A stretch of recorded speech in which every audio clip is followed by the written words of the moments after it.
Hello everyone to the tournament report of the Mines of Alost, or Aalst as we say in Flemish. The first tournament I played in Edition 2 of Warhammer Underworlds, and for me basically the first time I played Edition 2 of Underworlds. Didn't get around to it, change of job and everything, so I don't have the casual weeknights anymore, and sorry for that, so no battle reports on that front. But I had not a single practice game under the belt. Luckily it was Rivals, so it was organized by Nico and it took place in the Hirmelaan, a game store in the city, on the 18th of January. Now I decided to go hardcore in with legacy warbands allowed to have my gaming group pick my warband for me. I offered them the options of Sirenis Razors, the Skinnerkin and Garrick's Reavers. As the format would be Rivals, they picked the following for me. Yeah.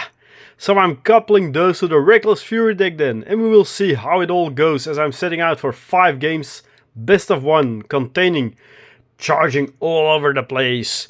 That, and it would mean a pretty straightforward game plan, as due to the change I can't attend the game nights as I said, so I can't fine tune or styles or decks. It's gonna be very much fun when we're gonna go into the Nemesis format tournaments. And I can't fine tune any deck, so that will be bare bones in there and see how it goes. Yeah, Garrick's Reavers, the original badasses. So it'd be rather be a job of defending a standing in the top 3 on T3 as than to assault the first place again. But it also means getting past all of the other attendants of the event, and I would be happy if I went a 2-3-0 and aimed ambitiously for a 3-2-0 and see where that ends us. My first game put me against Wouter, and he brought Sirenis Razors with a Rack and Ruin deck.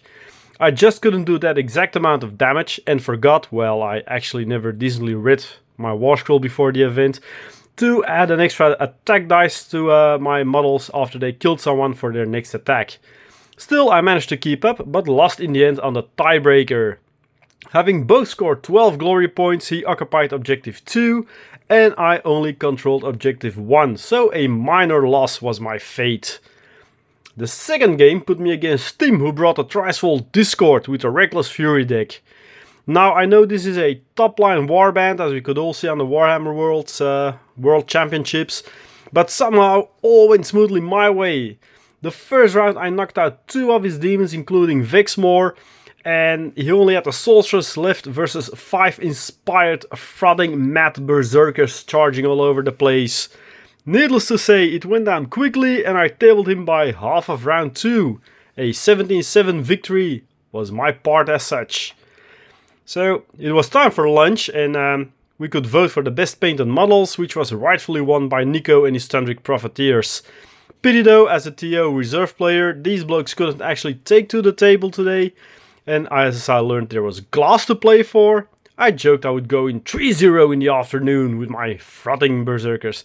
But first, let's have a little look at the warbands.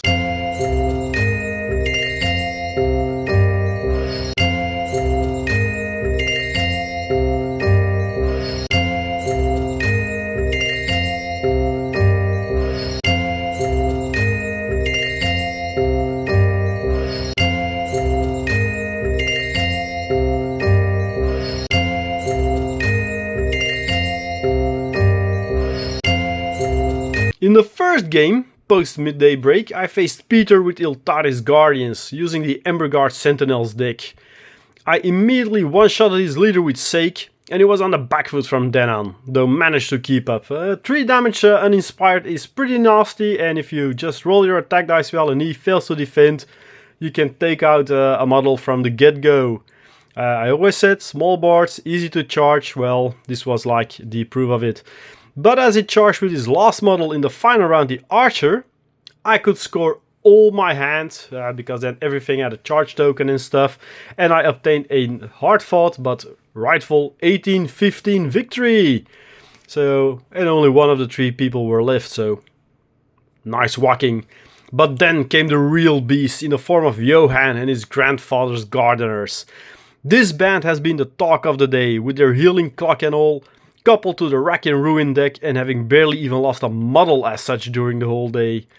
in an act of sheer brutality, and now knowing from my first game that I needed to stay both close to them and near the edges, with my two chaff warriors like Targor, I actually tabled the followers of Nurgle and scored an 18-11 victory. So that all meant, with the final round now in front of us, I was the sole leader, thanks to the minor loss of the first game, all the others having, well, regular losses. So I stayed on the final table. Here I faced Peter, the other Peter from our Antwerp team, with the Skinnerkin and their pillage of plunder. A very strange combination in my opinion, as I view the Skinnerkin as a pure aggro warband and not an objective grabbing warband, but yeah. We'll see how it goes, because in the same style of Garrix, but just a little less brutal, but with more special tricks on their war scroll. We set up, we charged towards each other. Well, I charged mostly towards him and he tried to delve and turn objectives. And even with me flunking some attack rolls here and there, he never could really follow my pure brutal bloodshed. An 18-13 victory resulting. So, yeah, okay, then I did actually win all 3 post-break games. And as a result also the tournament with my hyper aggro approach and charge in playstyle, scoring 13 tournament points. Then there were a lot of people with 9 points, 1 with 3 and 1 with 0, so yeah. What makes it a bit special for me is that I was a total noob in this edition. Okay, so I admit I can draw on years of Underworlds and decades of wargame experience and insights and mind play and whatever. And I did it with a so-called weaker legacy list and their generic war scrolls. So that is a second glass trophy for the cabinet. And apart from the fun goodies we all received, I also got a 25 euro voucher for the Hermelan store. And immediately spent this on the Chaos Dwarf card pack for Blood Bowl. Which was something I was going to pick up anyways that day. Because, well, it's something you don't really need, but for collection completeness sake and it being Chaos Dwarfs, I just wanted to have the little pack. And now I got it for, yeah, well, like free. So a fun day and a great event ran by Nico. He's setting up a nice community over there in Alost. And in the end I agreed to Johann's pleas and will be in Halle defending my title from last year. Normally I would go to the Bring and Buy at the Tin Soldiers of Antwerp, but yeah, well, I'll just go to Halle. With the Thorns of the Briar Queen as a warband, something I never played before and have no clue to which style they have and what sort of Nemesis deck to build. We'll figure something out, but we were driving back home from the tournament and in the car with the rest of the Antwerp team, I was going like, yeah, I'll subscribe to Halle. Which warband will I take? Just look, oh, I never played these guys. Click it and register. So, Thorns of the Briar Queen. This is gonna be special. Yeah, well, we'll see how it goes, because it's also gonna be Nemesis. Got no idea how to build, and I've got a vague idea what I want to build. Something like the Pots of Prophecy Vampires last year, which, if it worked, could be very annoying and not really aggro at all. So we'll see. Well, in a few months, because the tournament is half of March. Check back then, and we'll see how the lady and her followers did.